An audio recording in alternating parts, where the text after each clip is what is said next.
এই বিশাখা, রাজবাড়ির থেকে কেমন যেন কান্নার আওয়াজ আসছে, শুনতে পাচ্ছিস? হ্যাঁ বিশাখা, তুই তো ঠিকই বলেছিস, রাজবাড়ি দিয়ে কান্নার আওয়াজ শোনা যাচ্ছে। চল দেখে আসি আবার কার কি হলো। ললিতা বিশাখা রাজবাড়িতে যাচ্ছে। রাজবাড়িতে গিয়ে প্রবেশ করে দেখছি রাজবাড়িতে বহু ভিড় জমে আছে লোকে।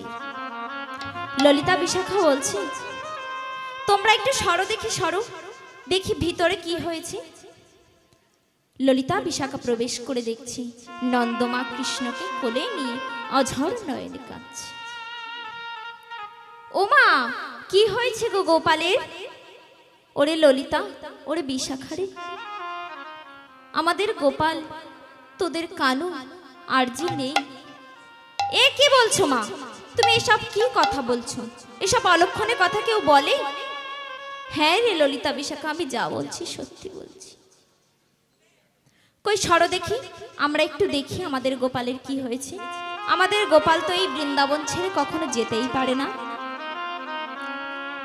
ললিতা বিশাখা গিয়ে যেই না দেখছে কৃষ্ণের চোখের দিকে তাকিয়ে, অমনি ললিতা বিশাখা কৃষ্ণের রোগের লক্ষণ ধরে ফেলেছে। কারণ ওই যে যমুনার ঘাটে যা যা কাণ্ড হয়েছিল তার সাক্ষী তো ওই ললিতা বিশাখা। তাই জন্য ললিতা বিশাখা বলছে, এ কি সর্বনাশ! এ কি মা, তোমার ছেলের তো ভূতে পেয়েছে। তোমার ছেলে দেখো ভূতে পেয়েছে। তোমাদের গোপালের ভূতে পেয়েছে। আরে তোমার গোপালের ভূতে পেয়েছে। তোমাদের গোপালের ভূতে ধরেছে। আরে দেখো চেয়ে দেখো ভূতে পেয়েছে। দেখো চেয়ে দেখো ভূতে ধরেছে। ভূতে পেয়েছে। ওমা, তোমাদের ছেলের না একটা ভূত নামক পেতনি না গ্রাস করে ফেলেছে। ওমা, তোমাদের ঘরের সন্তানের যদি এমন কোনো কঠিন রোগ হয় আর বাইরের কেউ যদি এমন তামাশাজনক কথাবার্তা বলে, তা কি মেনে নেওয়া সম্ভব? একদমই মানা সম্ভব নয়। তাই যশোদা বলছে, ও ললিতা বিশাখা, তোরা এমন অলক্ষণে কথা বলিস না। আমি যে পুত্র শোকে কাতর, তোরা এমন তামাশাজনক কথাবার্তা বলিস না। ও মা, যা সত্যি না আমি তাই বলছি, আমরা কোনো তামাশাজনক কথাবার্তা বলছি না। তখন যশোদা মনে মনে ভাবছে, এ তো অসম্ভবেরও কিছু নয়, কারণ আমাদের গোপাল ওই গোচারণে লীলা করতে যায় বনের মধ্যে। কত দেবা উপদেবা আছে, হয়তো তাদের মধ্যে কেউ না কেউ আমাদের গোপালের ওপর কোন নজর ফেলেছে। তা ওমা ললিতা বিশাখা, তা এখন কি উপায় বল দেখি? কি আর করা যাবে? ওই কোনো ভালো এক ওঝা বৈদ্য ডেকে বেশ ভালো করে ঝাড়ফুঁক করে নিতে হবে। বেশ, তা তোরা যা না, দেখ কোথায় ভালো ওঝা বৈদ্য পাওয়া যায়। ললিতা বিশাখা বলছি, ও মা তুমি চিন্তা করো না, আমরা দেখছি কোথায় ভালো ওঝা বৈদ্য পাওয়া যায়। ললিতা বিশাখা ওঝা বৈদ্যর খোঁজে চলেছি। আর এদিকে কৃষ্ণ মনে মনে ভাবছে, এই রে, ললিতা বিশাখা যদি ওঝা বৈদ্য ডেকে আনে, আমার রোগের লক্ষণ তো ধরে ফেলবে। এখন আমি কি করি? ওই মূর্ছিত কৃষ্ণ আর এক রূপ ধারণ করেছে। কি রূপ? বৈদ্য বেশ ধারণ করেছে। বৈদ্য বেশ ধারণ করে পথে সবাইকে ডেকে ডেকে বলছে, ও বৃন্দাবনবাসী, তোমরা কি কেউ রোগী দেখাবে?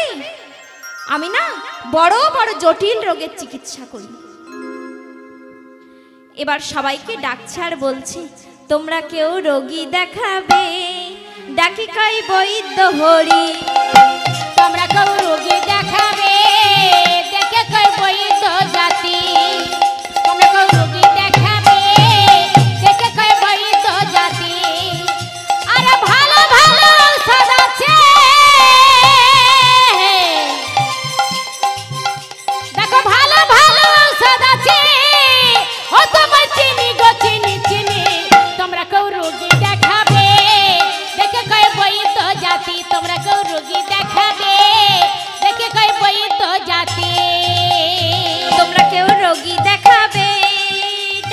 কয় বৈদ্য হরি। কেউ রোগী দেখাবে দেখে কয় বৈদ্য হরি। আমি দেশ বিদেশে ঘুরে ঘুরে ঔষধ বিতরি। আরে চলতো দেখে ঘুরে ঘুরে ঔষধ বিক্রয় করি। তোমরা কেউ রোগী দেখাবে দেখে কয় বৈদ্য জাতি। তোমরা কেউ রোগী দেখাবে দেখি কয় বৈদ্য হরি। আরে ভালো ভালো ঔষধ আছে, দেখো ভালো ভালো ঔষধ আছে। ও তোমার চিনি গো চিনি চিনি। তোমরা কেউ রোগী দেখাবে দেখে কয় বৈদ্য জাতি। তোমরা কেউ রোগী দেখাবে দেখে কয় বৈদ্য জাতি। তোমরা কেউ রোগী দেখাবে দেখে কয় বৈদ্য জাতি। ও বৃন্দাবনবাসী, তোমরা কি রোগী দেখাবে? আমার কাছে না বড় বড় জটিল রোগের ওষুধ আছে। তখন ললিতা বিশাখা বলছে, এই ললিতা, ওই দেখ একটা পরপুরুষ না দেখা যাচ্ছে, মনে হচ্ছে কোনো ভালো ওঝা বৈদ্য হবে। হ্যাঁ মনে হচ্ছে, চল দেখি দেখে আসি। এবার ললিতা বিশাখা গিয়ে বলছে, ও বিদেশিনী, তোমার নাম কি গো? আমার নাম হরি বৈদ্য। তা তোমার বাড়ি কোথায় বাবা? আমার বাড়ি ওই মধুপুরে।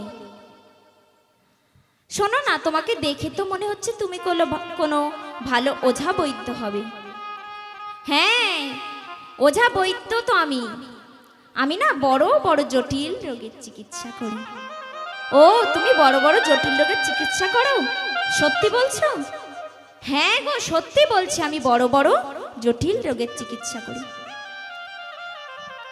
যেমন হঠাৎ মূর্ছিত হয়ে পড়া, ভূতে পাওয়া ইত্যাদি বড় বড় রোগের চিকিৎসা আমি করি। তা শোনো না বৈদ্য, আমাদের রাজবাড়িতে না রানীমার একমাত্র ছেলে হঠাৎ মূর্ছিত হয়ে পড়ে গেছে, আর জ্ঞান ফিরছে না। আমাদের সাথে যাবে তুমি? যাবো বই কি, আমার তো রুগী দেখাই তো আমার কাজ, ওটাই তো আমার ধর্ম। তাহলে চলো আমাদের সাথে, আমাদের গোপালকে সুস্থ করে দেবে। এবার ললিতা বিশাখা বৈদ্যকে সঙ্গে করে নিয়ে চলেছে রাজবাড়িতে। রাজবাড়িতে প্রবেশ করে যেই না যশোদাকে ডাকছে ললিতা বিশাখা, ও মা, এই দেখো কাকে এনেছি, দেখো দেখো দেখো, ভালো করে তাকিয়ে দেখো। এবার যশোদার চোখ যেই না কৃষ্ণের দিকে পড়েছে, মায়েরা দেখবেন সন্তান যতই ছদ্মবেশ ধরুক না কেন, মায়ের চোখে কিন্তু ঠিক ধরা পড়বেই। তাই জন্য যশোদা বলছে, মনে মনে বলছে, এই বৈদ্যর রূপ আর আমার গোপালের রূপ যেন হুবহু এক। আমার গোপাল আমার সাথে ছলনা করছে না তো? দাঁড়াও, একটু পরীক্ষা করে দেখে নি। ও বৈদ্য, তোমার নাম কি গো? আমার নাম গোপাল বৈদ্য। তোমার পিতার নাম কি? আমার পিতার নাম নন্দ বৈদ্য। তুমি থাকো কোথায়? ওই মধুপুরে। এই সব শুনে নন্দরানীর আর বুঝতে বাকি রইল না যে ওটা তার গোপাল। নন্দরানী বলছে, যা ভেবেছি তাই, এটা আমারই গোপাল আমার সাথে ছলনা করছে। দাঁড়া দুষ্ট ছেলে, তোকে আমি মজা দেখাচ্ছি। সঙ্গে সঙ্গে নন্দরানী গিয়ে বলছে, এই গোপাল, তুই হা কর দেখি, তোর মুখটা সুখে দেখি একবার। যেই গোপাল হা করেছে, অমনি নন্দরানী মুখে ননির গন্ধ পাচ্ছে আর বলছে, তোর মুখে কেন ননির গন্ধ? মুখে কেন ননির গন্ধ? আমার মনে বড় লাগে সন্দেহ, মুখে কেন ননির গন্ধ? দেখে আমার লাগে সন্দেহ, মুখে কেন ননির গন্ধ? দেখে আমার লাগে সন্দেহ, মুখে কেন ননির গন্ধ?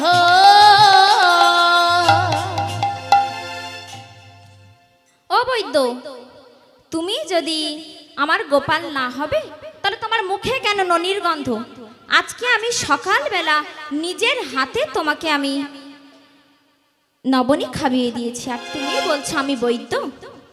তখন গোপাল মনে মনে চিন্তা করছে, এই রে, মায়ের কাছে ধরা পড়ে গেলাম, এখন কি হবে? না না, মায়ের কাছে স্বীকার করা যাবে না। আমি কি করি এখন উপায়? গোপাল ছলনা করে মায়ের চোখটি আবরণ দিয়ে ঢেকে দিলেন, আর বলছে কি, ও মা, আমি তোমার গোপাল হতে যাব কেন? আমি হলাম বৈদ্য, আমি তোমার গোপালের চিকিৎসা করার জন্য এসেছি। তখন মা বলছে, হ্যাঁ বাবা হ্যাঁ, তুমি আমার গোপালকে একটু সুস্থ করে দাও না। আমার গোপাল না বড় অসুস্থ, ওর যা চৈতন্য ফিরছে না, আমার গোপালকে একটু দেখো না। এবার যেই বৈদ্য বেশে গোপাল কৃষ্ণর হাত ধরেছে, অমনি ধরে বলছে কি, কি সর্বনাশ, ধাতু নাহি পাওয়া যায় অঙ্গ হিমালয়। অর্থাৎ ধাত অর্থাৎ নারী পাওয়া যাচ্ছে না, অঙ্গ হিমালয়, বরফের মতো অঙ্গ ঠান্ডা হয়ে গেছে। ও মা, তোমার গোপালের যে বড় জটিল রূপ, তোমার গোপাল বাঁচবে কিনা আমি বলতে পারছি না, হয়তো একটা চেষ্টা করে দেখতে পারি। এই রোগের ওষুধ না আমার কাছে আছে, কিন্তু উপময় আমার কাছে নেই। ও বাবা হরিবৈদ্য, তা বলো না এর উপময় কি? জ্বলন্ত আগ্নেয় শিখা, আর শূন্যের বাতাস, আর সূর্যের কিরণ, এগুলো হলে আমি তোমার গোপালকে সুস্থ করব। এগুলো পারবে সংগ্রহ করে দিতে? ও বাবা বৈদ্য, এগুলো সংগ্রহ করা যায়? এ তো একদম অসম্ভব কাজ, এগুলো কি করে করব? শোনো, আর একটা উপায় আছে। কি উপায়? তোমাদের বৃন্দাবনে কি কোনো সতী নারী আছে? ও মায়েরা, তোমাদের বৃন্দাবনে কি কোনো সতী নারী আছে? তখন যশোদা বলছে, হ্যাঁ আছে আছে, ওই যে জটিলা আর কুটিলা, কিন্তু তারা যে আমার গোপালের বিবাদী। শোনো মা, ওই জটিলা কুটিলা ওদের মধ্যে যে কোনো একজন যদি ওই যমুনা থেকে এক কলসি জল এনে দিতে পারে, তবে ওই ঔষধ গুলি তোমার ওই জলে গুলি তোমার গোপালকে খাওয়ালে সুস্থ হয়ে যাবে।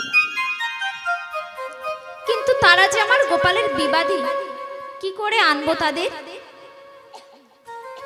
ঠিক আছে বাবা, তুমি যখন বলছো, আমি তাদের হাতে পায়ে ধরে হলেও আমি তাদেরকে নিয়ে আসব।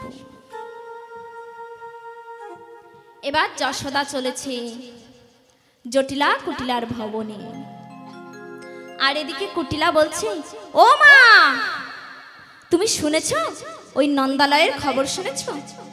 ওরে কুটিলে রে, তোর মতো তো আমি গ্রামে গ্রামে ঘুরে বেড়াই না যে কার ঘরে কি হলো, কার ঘরে কি ঝামেলা হচ্ছে কি না হচ্ছে খবর নিয়ে বেড়াবো। তা বল দেখি কি হয়েছে, নন্দালয়ের খবর বল।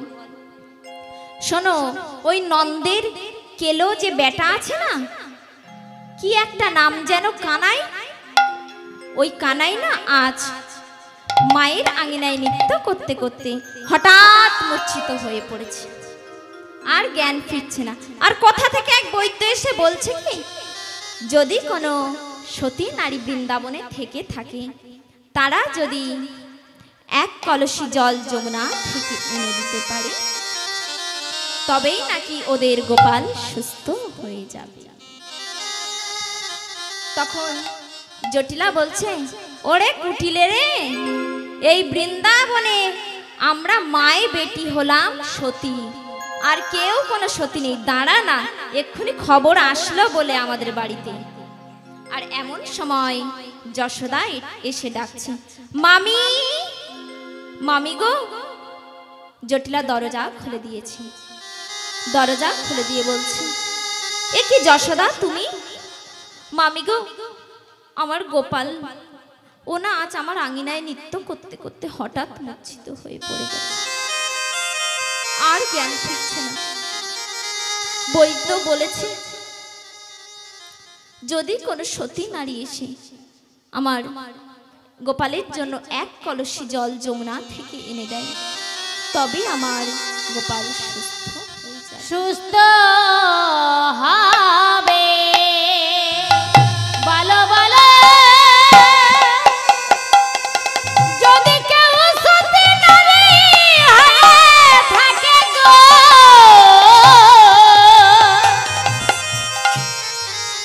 বলো বলো আমায় বলো,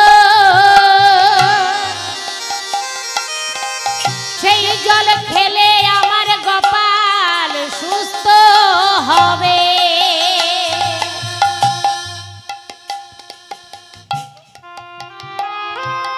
শোনো না মামি, তুমি দয়া করে আমার সাথে চলো না, আমার গোপালের জন্য এক কলসি জল যমুনা থেকে এনে দেবে। তখন জটিলা বলছে, এই কুটিলা, দে দেখি আমার লাঠিটা, দে দেখি, আমি যাই ওই যমুনার ঘাটে জল আনতে, একবার সতীর বড়াইটা দেখিয়েই আসি। তখন কুটিলা বলছে, ও মা, তোমার এখন বয়স হয়েছে, তোমাকে যেতে হবে না, আমি যাব যমুনার ঘাটে জল আনতে। না না, আমি যাব, এই বলে মায়ে বেটি দুজনে ঝগড়া বাঁধিয়ে দিয়েছে। তখন যশোদা বলছে, ওরে কুটিলা রে, তোরা ঝগড়াঝাটি করিস না, চল না, তোরা দুজনেই চল আমার সাথে। এবার জটিলা কুটিলাকে নিয়ে উপস্থিত হলো রাজবাড়িতে। উপস্থিত হয়ে বৈদ্যকে বলছি, ও বৈদ্য, এই দেখো দুই সতী নারীকে এনেছি। এবার জটিলা বলছে, কই দাও দেখি কলসিটা দাও, আমি তাড়াতাড়ি জলটা আনি। তাই কলসি দিয়ে দাও, কলসি দিয়ে দাও। বৈদ্য বলছে কি, ও মা, একটা মাটির কলসি দাও তো। এবার যশোদা এনে মাটির কলসি এনে বৈদ্যর হাতে দিয়েছে। আর বৈদ্য কি করছে জানো, ওই কলসির পিছনে একটা একটা করে ছিদ্র করছে, 100টা ছিদ্র করেছে। এবার ছিদ্র করে জটিলার হাতে দিচ্ছে। জটিলাকে বলছে, এই নাও কলসিটা নাও। জটিলা কলসি হাতে নিয়ে বলছে, এ কি, এই ছড়া, এই কলসিতে এত ছিদ্র কেন রে? ও মা, তুমি সতী কি অসতী সেটা দেখবো না? এটাই তো তার প্রমাণ, তুমি যদি ওই শত ছিদ্র কলসিতে জল আনতে পারো, তবেই আমি বুঝবো তুমি সতী। তামা, তোমার নাম কি? তুই আমার নাম জিজ্ঞেস করছিস? তো সাহস তো মন্দ নয়, জটিলার কাছে জটিলার নাম জিজ্ঞেস করছিস? তুই জানিস এই সমগ্র বৃন্দাবনে আমার নাম শুনলে বাঘে হরিণে এক ঘাটে জল খায়। ও মা, তা ঠিক আছে, তুমি এখন যাও দেখি যমুনার ঘাটে জল আনতে যাও। এবার জটিলা যমুনার ঘাটে জল আনতে যাচ্ছে। ওরে মাজা ভাঙা বুড়ি,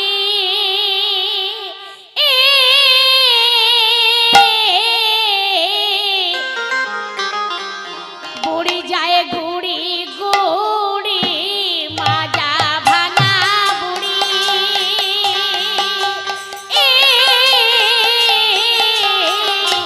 চলে গুড়ি গুড়ি, মাজা ভাঙা বুড়ি, ও বুড়ি চলে, ও গুড়ি গুড়ি, মাজা ভাঙা বুড়ি চলে, মাজা ভাঙা বুড়ি, হায় গো বুড়ি চলে, ও গুড়ি গুড়ি, মাজা ভাঙা বুড়ি চলে, মাজা ভাঙা বুড়ি, আয় গো হাতে লয়ে লুটি, ও বুড়ি চালে, মাজা ভাঙা বুড়ি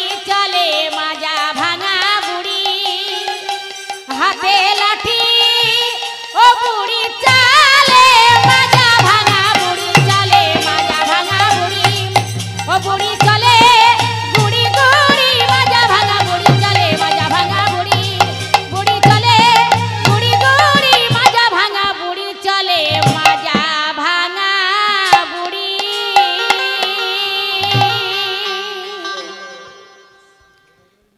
যেই না জটিলা এসে যমুনার ঘাটে এসে উপস্থিত হয়েছে, এসে যেই না কলসিটা জলে ডুবিয়েছে, জলে ডুবিয়ে যেই কাঁখে তুলেছে অমনি ঝরঝর করে সব জল পড়ে যাচ্ছে। তখন জটিলা মনে মনে ভাবছে, একদিকে সতীর বড়াই আর একদিকে শতছিদ্র কলসি, কি করি এখন? হ্যাঁ, মনে পড়েছে, আমি ওই যে বট গাছ দেখা যাচ্ছে, ওই বট গাছে গিয়ে ইচ্ছা করে পা বাঁধিয়ে পড়বো, আর পড়ে গেলে এই কলসিটাও ভেঙে যাবে, সব ল্যাটা চুকে যাবে। সে নন্দরাজার ছেলে বাঁচুক মরুক আমার দেখার দরকার নেই। এবার জটিলা কলসিতে করে জল নিয়েছে আর জোরে জোরে হাঁটছে, হেঁটে গিয়ে ইচ্ছা করে পা বাঁধিয়ে পড়ে গেছে। যেই পড়ে গেছে আর কলসিটাও অমনি ভেঙে গেছে।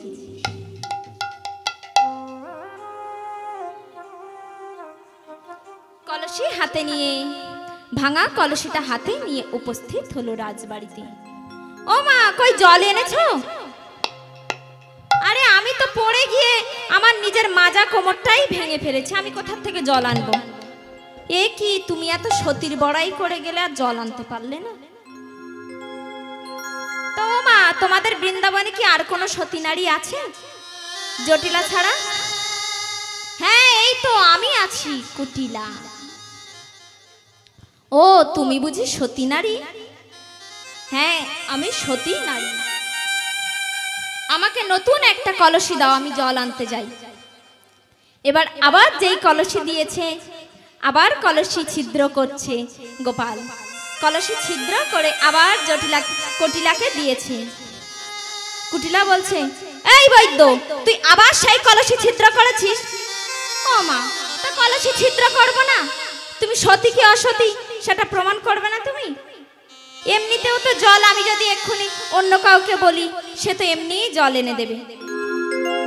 তুমি যদি ছিদ্র কলসিতে জল আনতে পারো, তবেই তো বুঝবো তুমি সতী নারী। এই বৈদ্য, তুই জানিস আমার গুণের কথা? আমার গুণের কথা শুনলে না তো চোখ কপালে উঠে যাবে। ও তাই বুঝি?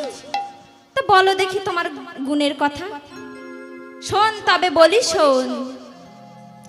আমি কাঁচা বাসে ঘুণ ধরাতে পারি, আমি কাঁচা বাসে ঘুণ ধরাতে পারি, কাঁচা বাসে ঘুণ ধরাতে পারি, আমি কাঁচা বাসে ঘুণ ধরাতে পারি। এই আমি এমন সতী নারী, আমি কাঁচা বাসে ঘুণ ধরাতে পারি। আমার নাম কুটিলা সতী, কাঁচা বাসে ঘুণ ধরাতে পারি। আরে আমার নাম কুটিলা সতী, আমি কাঁচা বাসে ঘুণ ধরাতে পারি। আরে কাঁচা বাসে ঘুণ ধরাতে হয় না, ওই এমনি এমনি কাঁচা বাসে ঘুণ ধরে যায়। এই বেটা, তুই কি ভেবেছিস আমি এই প্যান্ডেলের বাস, এই বাসের কথা বলেছি? হ্যাঁ, আমি এই দেহ বাসের কথা বলেছি। আমি দেহ বাসে ঘুণ ধরাতে পারি, আমি দেহ বাসে ঘুণ ধরাতে পারি। আমি এমন সতী নারী, আমি দেহ বাসে ঘুণ ধরাতে পারি। আমি এমন সতী নারী, দেহ বাসে ঘুণ ধরাতে পারি। আরে আমি এমন সতী নারী, আমি দেহ বাসে ঘুণ ধরাতে পারি। বাবা, তুমি দেহ বাসে ঘুণ ধরাতে পারো? তা বলছি কি, আমার গুণের কথা শুনলে তো চোখ কপালে উঠবে, আমি এমনি বলেছি। আরো বলি, শোন। আমি ছাকনি জালে জল আনতে পারি, আমি ছাকনি জালে জলে আনিতে পারি, ছাকনি জালে জল আনতে পারি, আমি ছাকনি জালে জলে আনিতে পারি। আমার নাম কুটিলা সতী, ছাকনি জালে জল আনতে পারি। এই আমার নাম কুটিলা সতী, আমি ছাকনি জলে জল আনিতে পারি। সে কি, তুমি ছাকনি জলে জল আনতে পারো? তা বলছি কি, বাবা, কলসিতে একটা ছিদ্র থাকলে জল আনা যায় না, তুমি বলছো ছাকনি জলে জল আনতে পারো? আরো বলি শোন, আমি জলে আগুন ধরাতে পারি, আমি জলে আগুন ধরাতে পারি, জলে আগুন ধরাতে পারি, আমি জলে আগুন ধরাতে পারি। আরে আমি এমন সতী নারী, আমি জলে আগুন ধরাতে পারি, আমি এমন সতী নারী, আমি জলে আগুন ধরাতে পারি।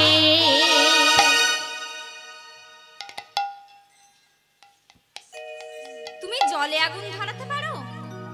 এই কথাটা আমি বিশ্বাস করলাম না। এতক্ষণ তুমি যা বললে আমি সব বিশ্বাস করেছি, কিন্তু এই জলে আগুন ধরাতে পারো এটা আমি বিশ্বাস করতে পারলাম না। কারণ আগুনে জল দিলে আগুন নিভে যায়, আর তুমি বলছো জলে আগুন ধরাতে পারো। এই বেটা, তুই কি ভেবেছিস আমি কি এই আগুন খালে পুকুরে ওই আগুন লাগিয়ে বেড়াই? শোন, আমি ভক্তের নয়ন জলে আগুন ধরাতে পারি, ভক্তের নয়ন জলে আগুন ধরাতে পারি, আমি নয়ন জলে আগুন ধরাতে পারি, আমি নয়ন জলে আগুন ধরাতে পারি। ঠিক আছে, তোমার অনেক গুণের কথা শুনলাম। এবার শোনো কুটিলা, তুমি যাও যমুনা থেকে জল আনো, এখানেই প্রমাণ হবে তুমি কেমন সতী কি অসতী। যাও যমুনা থেকে জল আনো দেখি। এবার কুটিলা যাচ্ছে যমুনার ঘাটে। কেমন ভাবে? অহংকারে মত্ত হয়ে কুটিলা চলিল, অহংকারে মত্ত হয়ে কুটিলা চলিল, আরে অহংকারে মত্ত হয়ে কুটিলা চলিল। প্রভু গো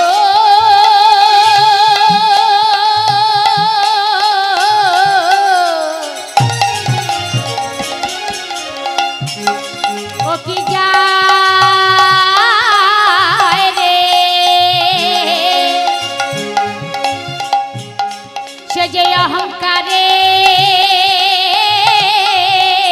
মত হয়ে, অহংকারে মত হয়ে কুটিলা চলিল, আরে অহংকারে মত হয়ে কুটিলা চলিল। যমুনার ঘাটে গিয়া উপনীত হইল, অহংকারে মত হয়ে কুটিলা চলিল, আরে অহংকারে মত হয়ে কুটিলা চলিল। কুটিলা যমুনার ঘাটে গিয়েছে। যমুনার ঘাটে গিয়ে মনে মনে ভাবছে, এত যে বড় বড় কথা বলে এলাম, সতীর বড়াই দেখিয়ে আসলাম, এখন কি করি উপায়? এই কলসিতে যে এত ছিদ্র, আমি জল নিয়ে যাব কি করে? ওখানে তো সতীর বড়াই দেখে বেশ আসলাম, কি করি এখন? আমাকেও চেনে না ওই বইটা।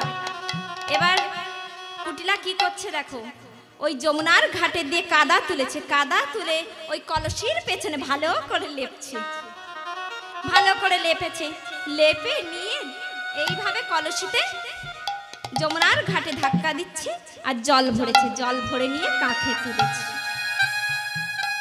যেই না কাঁখে তুলেছে অমনি ঝরঝর করে সব জল গড়িয়ে পড়ে যাচ্ছে। আবার চেষ্টা করছে, আবার জল তুলেছে, জল তুলে বড় বড় পা করে হেঁটে হেঁটে চলেছে।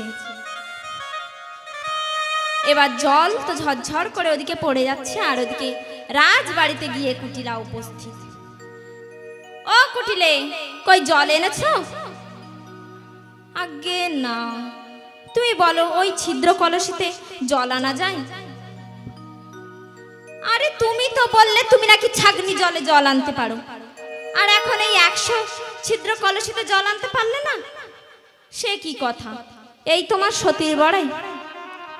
কুটিলা কোনো কথা বলে না, চুপ করে দাঁড়িয়ে আছে কুটিলা।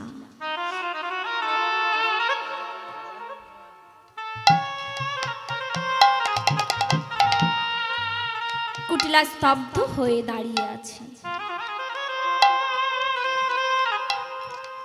আর তখন বৈদ্য বেশে গোবিন্দ বলছে, ও মা, তোমাদের বৃন্দাবনে কি আর কোনো সতী নারী আছে? তখন যশোদা বলছে, আর তো কোনো সতী নারী নেই। শোনো বৈদ্য, তুমি আমার কাছে কলসিটা দাও, আমি যাব যমুনার ঘাটে জল আনতে। আমি যদি যমুনা থেকে জল